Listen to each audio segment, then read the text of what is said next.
how to fix Roblox error 260 on PS5.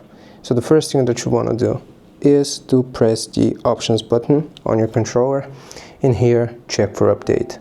Once you check for update, again we will press the same button and restore the license.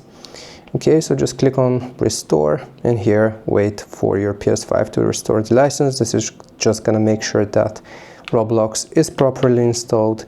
Now you want to go into the settings, so just click on settings here in the top right, then go and choose network. Again we will select settings, set up internet connection, find your Wi-Fi and just press the options button again and go into advanced settings. Here change the DNS settings from automatic to manual and set the primary DNS for 1.1.1.1 and the secondary DNS is going to be 1.0.0.1. Afterwards click on OK. This is just gonna reconnect you to the internet and it should fix error 260 in Roblox on PS5. I hope this helps. Leave a like and sub. I'll see you next time.